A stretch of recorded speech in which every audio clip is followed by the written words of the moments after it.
Well, after last night's historic comeback or historic collapse, depending on your point of view, Week 6 is now officially in the books. I want to talk about a few of these Week 7 games, but first, got to talk for a moment about that game last night. What about that? Denver Broncos down 24-0 at half. Appeared to be all over but the crying. I was a San Diego Chargers better. I was quite content, feeling pretty smart, giving myself a little pat on the back, sitting there with a little smug smile on my face at halftime. And really, even at the beginning of the second half, when Denver drove right down the field to open that third quarter and score a touchdown and make it 24-7, ho-hum. I just figured, oh, well, now at least the game's watchable. Wow, the disaster that followed. I think it was more of a collapse than it was a comeback. No doubt, Peyton Manning played great in the second half, but 2 pick sixes from Phillip Rivers, 6 turnovers last night from Phillip Rivers. What exactly was he doing? I mean, Phillip Rivers seems to throw balls up there last night and really last season. Remember, over 20 interceptions last year from Phillip Rivers. He had cut down on that this season, but last night anyway, he seemed to revert back to last season's form. He seems to sometimes just off his back foot just throw balls up there weakly, like he has Randy Moss out there at wide receiver playing against a bunch of high school defensive backs. That is not the case. And I really felt like last night in watching the Chargers, because of that, because Rivers put so many balls up there that really could be had by either the receiver or the defender won in many of those cases. I think last night was the first time it was really glaring that the San Diego Chargers are missing Vincent Jackson.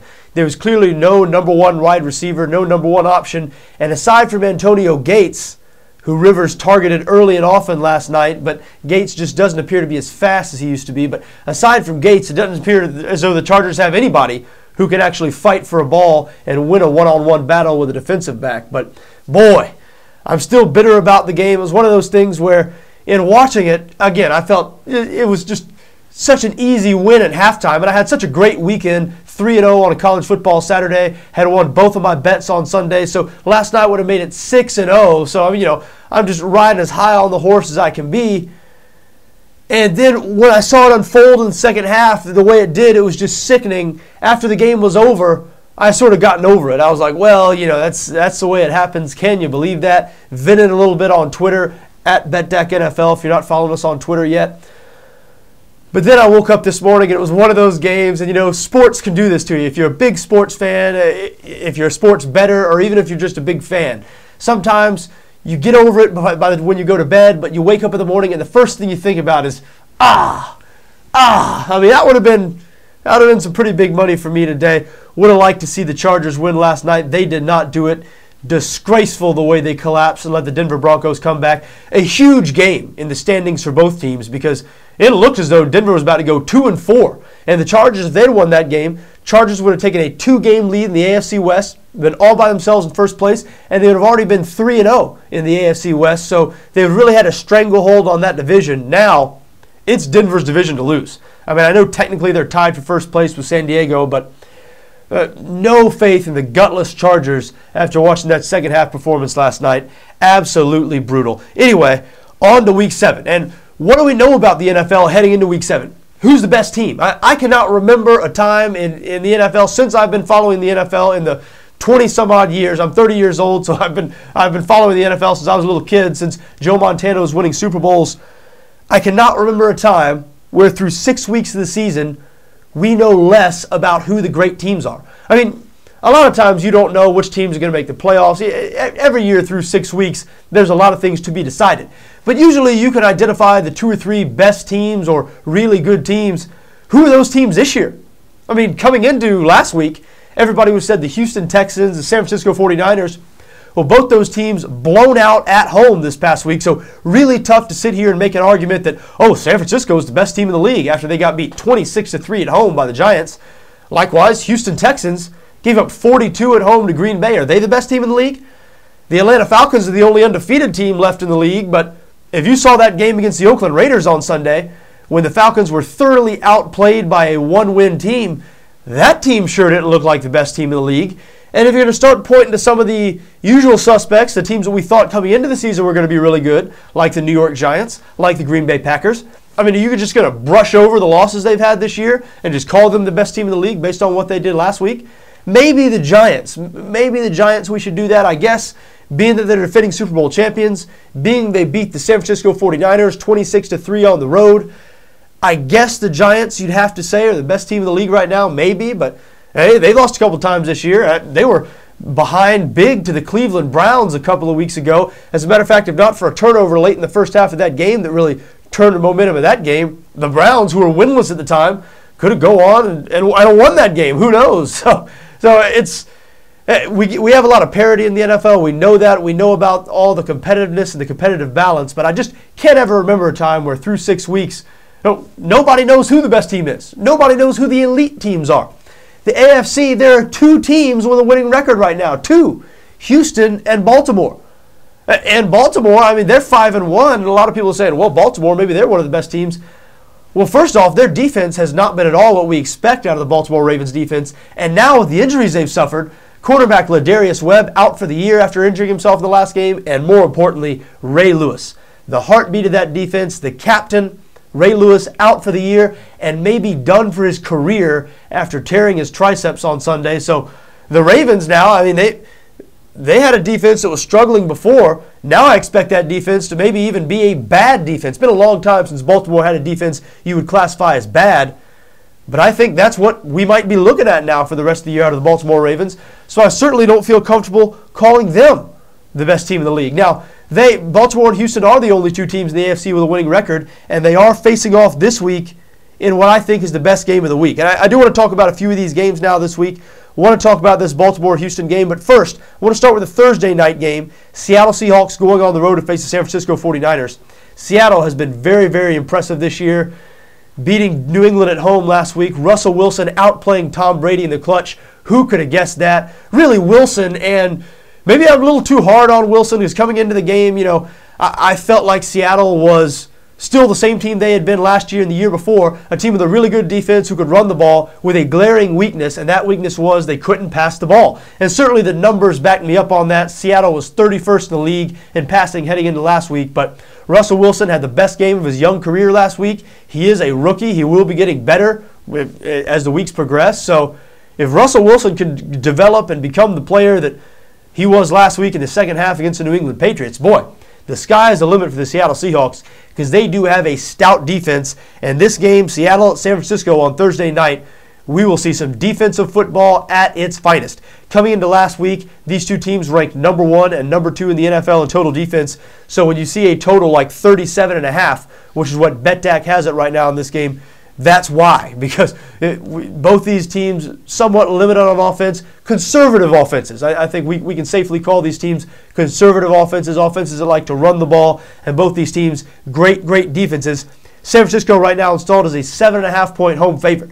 Remember, Seattle is not quite the same team on the road as they are at home. A lot of people think the San Francisco 49ers, after getting embarrassed last week at home, are going to respond in a big way. Early, I do lean towards San Francisco. I do tend to sort of follow that line of reasoning that the Niners, we've seen how dominant they can be this year.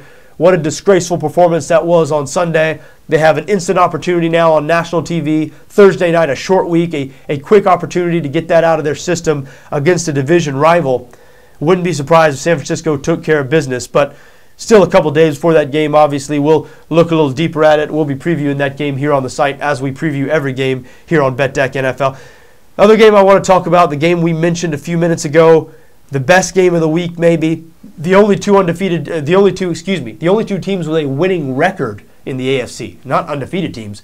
The only 2 teams with winning who are above 500 in the AFC. Can't even believe I'm saying that through 6 weeks, but it's true. The Baltimore Ravens visiting the Houston Texans. We talked about all of Baltimore's injury problems on defense now. The Texans don't have any such injury problems, aside from the fact they lost Brian Cushing a couple of weeks ago. But the Texans might have some newfound problems on defense after what we saw on Sunday night, and them giving up 338 yards and 6 passing touchdowns to Aaron Rodgers. Now, coming into that game, and we were on Green Bay. I did like Green Bay in that game. And part of the reason was because of the unknown that was the Houston Texans secondary. Texans ranked 3rd in the league in pass defense heading into that game. And I heard a lot of people say, well, with the Texans secondary, what are the Packers going to do? Well, when you looked at who the Texans had played, they were 5-0. But 4 of the offenses they had played cannot pass the ball. They had played Miami, Tennessee, the Jacksonville Jaguars, the New York Jets. not good offenses that are very limited, very weak in the passing game. The only team they played who can pass the ball, the Denver Broncos, they tore them up, shredded them. Peyton Manning threw for 330 yards in that game. So I thought there were some unknowns about this Houston secondary. I think those unknowns are more known now, and what is known is that secondary just isn't that good. Now, they might not be one of the worst secondaries in the league. I recognize that there's no shame in giving up 330 yards to guys like Peyton Manning and Aaron Rodgers. They do that to a lot of teams. But this Houston Texans defense did not look very dominant at all on Sunday night. I do think they have questions in the secondary. And this Baltimore Ravens offense has surpassed the defense. Joe Flacco, I think, has arrived as a legitimate franchise quarterback. Maybe not elite yet. Maybe not quite.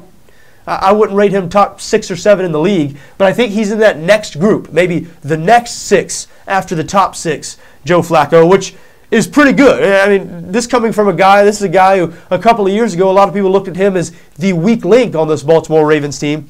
I don't think anybody can say that now, and I expect the Ravens to test that Houston secondary early and often on Sunday. Once again, the Texans a 6-point favorite in this game on BETDAQ.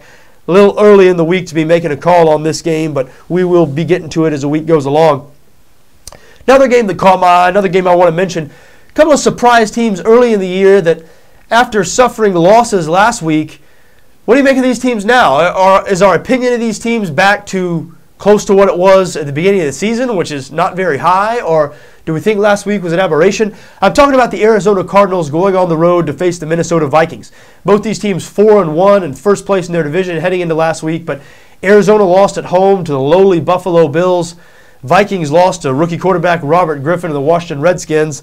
So both these teams now 4-2. This game is in Minnesota. Vikings installed as a 6-point favorite. And I think this will be a good test of both teams here. I mean, are these teams for real? Are these teams the 4-1 teams that we thought they were last week? Or are these teams the teams we thought they were a few weeks ago? I don't think anybody had the Cardinals or the Vikings making the playoffs heading into this year, except for maybe Cardinals or Vikings fans. I think a 6-point number feels kind of high here to me. Again, I know it's early in the week, but Minnesota -6. Arizona has a good defense. Minnesota is not quite maybe I shouldn't say that. Certainly, Minnesota has a couple of players probably who are better than anybody Buffalo has on offense in Adrian Peterson and Percy Harvin. But I do like the Bills' offense a little more than Minnesota because I like the Bills' quarterback, Ryan Fitzpatrick, a little more than Minnesota's quarterback. I know Christian Ponder has been playing better this year, but still don't really trust Ponder not to turn the ball over. Arizona does have a ball-hawking secondary, so feels like a lot of points there to be Minnesota -6. We'll see how that line moves as the week progresses.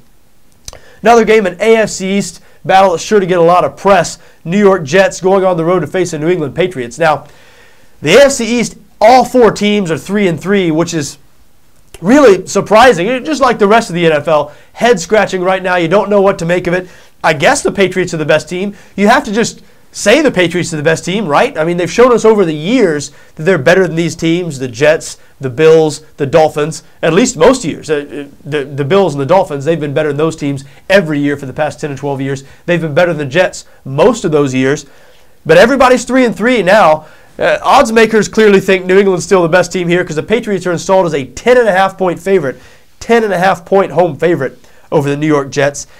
Everybody was talking about the Jets, and like this team was circling the drain. Have you ever heard more negativity about a team surrounding a team that's first place in their division now through 6 weeks? Some of that negativity was justified. Remember, the Jets, that ugly shutout loss at home to the San Francisco 49ers. They played better the next week in that close loss to Houston and played much better last week in handling the Indianapolis Colts at home.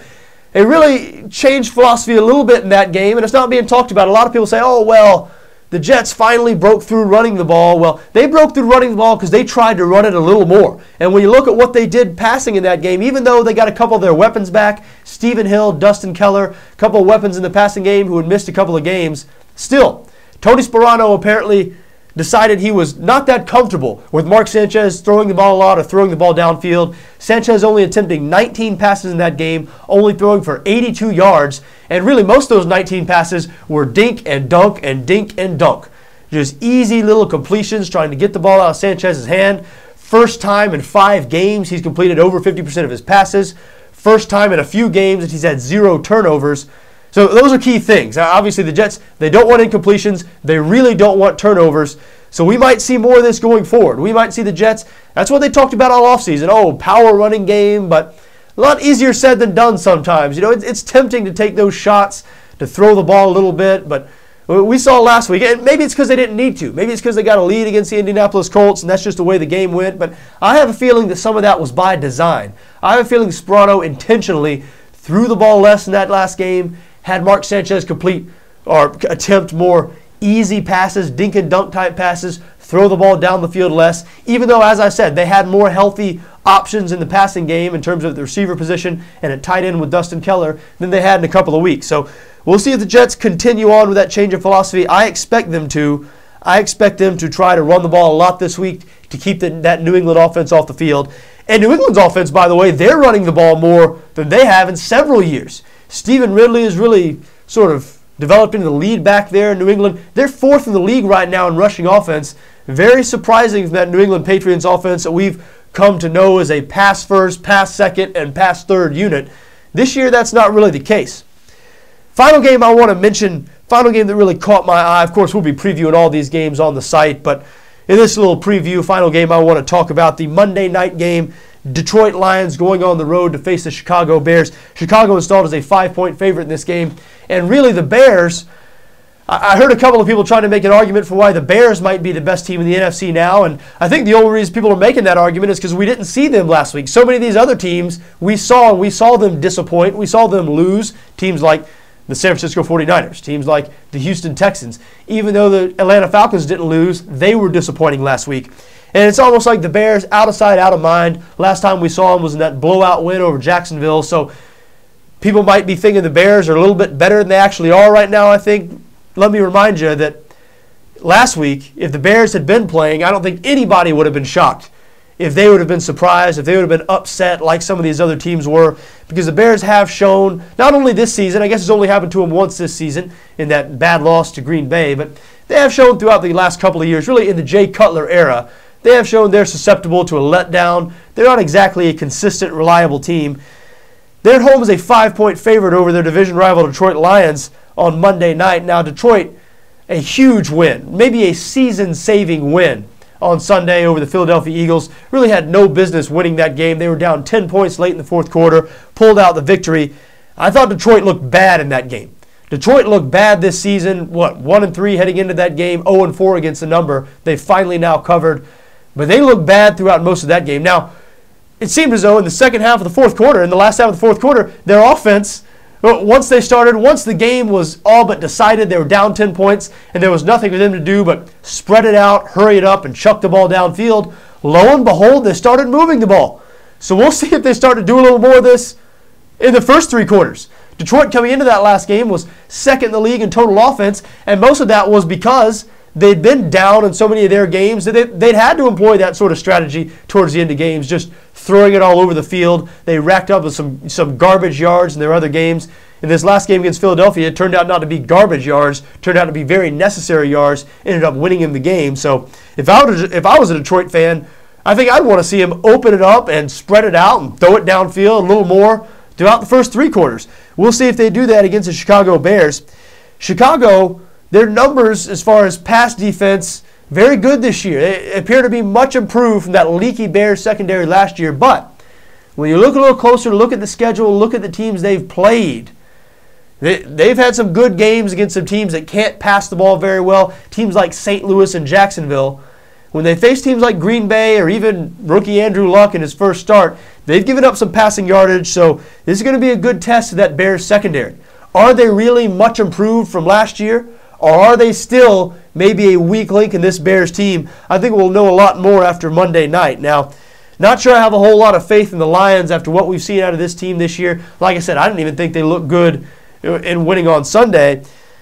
But the Bears at home -5, this could be a dangerous spot for Chicago here. Lions with a little momentum. Still, Bears coming off a bye week. I'm sure they know good and well. They're well aware of the possible danger this matchup presents. They're not going to want to lose to a division rival at home. Monday night primetime game, again, coming off a bye. So should be a good game. We'll talk more about that game as the week goes along. I'm very interested to see that game this next Monday night. Well, there you have it. Plenty of more games, of course, on the schedule for this Week 7. Those are a few games that caught my eye. Once again, we'll be previewing every game here on BETDAQ NFL. So if you're new to BETDAQ NFL, I wholeheartedly encourage you to check it out. If you're an NFL fan, if you like NFL betting like me, I think you're going to like the site. We try to design it for NFL bettors specifically. And hey, if you have any questions, comments about the site, john@betdaqnfl.com is my email. That's john@betdaqnfl.com. You're welcome to reach me anytime. Twitter @BETDAQNFL. We're a new Twitter account, only up and running less than a month now. So hey, follow us. We'll follow you right back at BETDAQNFL. Hey, until then, until we talk to you on Twitter maybe, or on our live broadcast on Sunday, or until you see me on one of the video previews that I'll put up throughout the week, I'm John Arnette for BETDAQ NFL.